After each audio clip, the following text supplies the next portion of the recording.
Operation উত্তরণ নামে যে অপারেশন শুরু হয়েছিল সেটি এখনো তারা জারি রেখেছে, যেটার কারণে বিভিন্ন এলাকাতে তারা এখনো সেনা ক্যাম্প করে অস্ত্র শস্ত্রের মহড়া নিয়ে স্বল্প সময় একটা ভয়ের রাজত্ব তারা পার্বত্য অঞ্চলে কায়েম করে রেখেছে।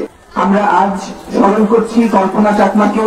আমরা জানি যে ভীষণ রোদে আমাদের সকলেরই কষ্ট হচ্ছে, কিন্তু এই রোদের যে তাপ, সেই রোদের তাপ নিশ্চয় পাহাড়ি জনপদের জনগোষ্ঠীর মনে যেই ক্ষোভ, যেই কষ্ট, সেই কষ্টের আগুনের তীব্রতার থেকে বেশি নয়। আমরা দেখেছি দীর্ঘ বহু বছর ধরে পাহাড়ে জাতিগত নিপীড়ন জারি হয়ে এসেছে, চলে এসেছে, এবং কল্পনা চাকমা সেটিকে উপলব্ধি করতে পেরেছিলেন, এবং উপলব্ধি করতে পেরেছিলেন বলেই কল্পনা চাকমার আগুনকে নিভিয়ে দেওয়ার চেষ্টা করা হয়েছে। কিন্তু সেই আগুন নিশ্চয়ই নিভে যায়নি, কারণ আমরা কল্পনা চাকমার চেতনা এবং তার মনে বিদ্যমান সেই আগুনকে আমরা সকলেই আমাদের প্রাণী বুকে এবং আমাদের চেতনায় ধারণ করে আজও দিয়ে রেখেছি। ফলে একজন লেফটেন্যান্ট ফেরদৌস বা তার সেনাবাহিনীর মদদে তাকে যে অপহরণ করা হয়েছে, তারা সেই আগুনকে নিভিয়ে দিতে পারেনি। বন্ধুগণ, আপনারা জানেন এবং আপনারা নিশ্চয়ই দেখেছেন যে তিনটি বিষয় সবসময় একই সঙ্গে বিদ্যমান থাকে। একটি হচ্ছে সেকুলার কলোনিয়ালিজম বা সেকুলার উপনিবেশবাদ, যে বিভিন্ন জাতিগোষ্ঠীর মধ্যে সেকুলারদেরকে প্রবেশ করিয়ে দেওয়া, সেই জায়গা দখল করবার জন্য, ভূমি দখল করবার জন্য এবং সেই জাতিগোষ্ঠীকে উচ্ছেদ করার জন্য, এবং সেই প্রক্রিয়াটি ঘটে একটি সরাসরি মিলিটারি বা সেনা সহায়তায়, যেটিকে আমরা সেকুলার মিলিটারি অকুপেশন বলতে পারি। এবং সেটির সঙ্গে আরো একটি চেতনা কাজ করে, সেটি হচ্ছে জাতীয়তাবাদ কিংবা কর্তৃত্ব করার জাতীয়তাবাদ, যেটি আমরা পাহাড়ে সুস্পষ্ট ভাবে দেখেছি যে এখানে একটি আধিপত্যবাদী বাঙালি জাতীয়তাবাদকে কায়েম করার জন্য সেটেলার কলোনিয়াল স্টাইলে মিলিটারি সরাসরি সেনা হস্তক্ষেপের মদদে এখানে পাহাড়ি জনগোষ্ঠীকে ভূমিচ্যুত করা হয়েছে, তাদেরকে বাস্তুচ্যুত করা হয়েছে। এটির সর্বশেষ নগ্ন উদাহরণ আমরা দেখি বং জাতিগোষ্ঠীর উপরে যে নিপীড়ন নেমে এসেছে। এখনো বং নারী এবং শিশুরা কারাবন্দী আছেন এবং তাদেরকে এখনো পর্যন্ত এই অন্তর্বর্তীকালীন সরকারও মুক্তি দিতে পারেনি। ফলে বং জাতিগোষ্ঠী আমাদের সামনে বর্তমানে সব থেকে নগ্ন উদাহরণ হিসেবে আছে যে একটি পুরো জাতিগোষ্ঠীকে কিভাবে সন্ত্রাস দমনের নামে, কাউন্টার ইন্টেলিজেন্সির নামে তাদেরকে ভূমিচ্যুত করা হয়, তাদেরকে জেলে বন্দী করে দেওয়া হয়, এবং যে কোনো যুদ্ধাবস্থায়ও এই ধরনের কালেক্টিভ পানিশমেন্ট একটা ওয়ার ক্রাইম কিংবা একটা যুদ্ধাপরাধ হিসেবে বিবেচিত হয়।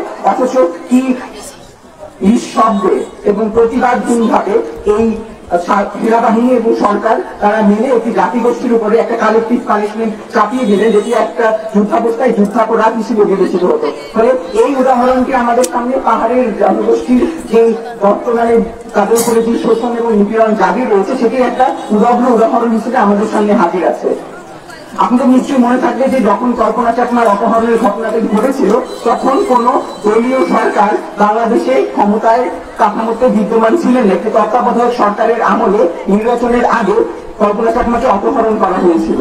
সেটি আমাদের সামনে খুবই স্পষ্ট যে সরকারে যেই থাকুক না কেন, সেটি কোনো দলীয় সরকার হোক কিংবা অন্তর্বর্তীকালীন সরকার হোক কিংবা তত্ত্বাবধায়ক সরকার হোক, বাংলাদেশ রাষ্ট্র একটি নির্দিষ্ট জাতিগোষ্ঠীর এজেন্ডা যখন তারা বাস্তবায়ন করে, যেটিকে আমরা জাতীয়তাবাদ বলছি, বাঙালি জাতীয়তাবাদের একটা খুবই উদাহরণ উদাহরণ, সেই বাঙালি জাতীয়তাবাদের একটি আগ্রাসী রূপকে তারা বিদ্যমান এবং বজায় রাখার জন্য পাহাড়ি জনগোষ্ঠীর উপরে নানান ধরনের নিপীড়নের কাঠামো তারা বজায় রাখে। ফলে আপনাদের নিশ্চয়ই মনে থাকবে যে একটি অপারেশন উত্তরণ নামে যে অপারেশন শুরু হয়েছিল, সেটি এখনো তারা জারি রেখেছে, যেটার কারণে বিভিন্ন এলাকাতে তারা এখনো সেনা ক্যাম্প করে অস্ত্র শস্ত্রের মহড়া নিয়ে স্বল্প সময় একটা ভয়ের রাজত্ব তারা পার্বত্য অঞ্চলে কায়েম করে রেখেছে। কিন্তু নিশ্চয়ই কোন জায়গায় অপরাধ এবং এই ধরনের নিপীড়ন একটা জায়গায় সীমাবদ্ধ থাকে না,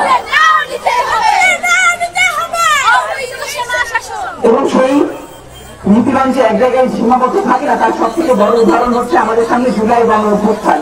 একটি আগ্রাসী উগ্র জাতীয়তাবাদ আমাদেরকে যে ধরনের ফ্যাসিস্ট শাসন দিতে পারে, উপহার দিতে পারে, সেটির উদাহরণ হচ্ছে শেখ হাসিনা প্রকৃত স্বৈরাচার, এবং তাদের যে পতন ঘটে, সেই পতনটা কত নির্মম এবং কত নিষ্ঠুর হয়, সেটি আমরা গণ অভ্যুত্থানের মাধ্যমে দেখেছি। ফলে যারা এখন মনে করছেন যে কাউন্টার ইন্টেলিজেন্সির নামে, সন্ত্রাস দমনের নামে, পর্যটনের নামে পাহাড়ি জনগোষ্ঠীকে তাদের ভূমিচ্যুত করে তাদের অধিকার কেড়ে নিয়ে তাদের উপরে একটা শাসন তারা জারি রাখতে পারবেন, তারা বোকার স্বর্গে বাস করছেন। কারণ তাদের সামনে এই ধরনের নীতিরঙের কি ভয়াবহ পরিণতি হয়, সেটি তাদের সামনে উদাহরণ হিসেবে জল করছে। ফলে যারা বর্তমানে পাহাড়ে নিপীড়ন জারি রেখেছেন, তাদের সেই উদাহরণগুলো থেকে শিক্ষা নেওয়া প্রয়োজন, এবং কল্পনা চাকমার ডায়েরিটা তাদের প্রতিনিয়ত কাজ করা দরকার, এটি বোঝবার জন্য যে কল্পনা চাকমার মতন কল্পনা চাকমা আমাদের মাঝে এখন আমাদের সামনে অসংখ্য আগে আছেন, এবং যারা আমাদের সামনে এখন আছেন এই নারীরা ভবিষ্যতে এক একজন কল্পনা চাকমার থেকেও আরো বড় সংগ্রামী হিসেবে তৈরি হবে, এবং আমরা নিশ্চয়ই আমাদের সংগ্রামকে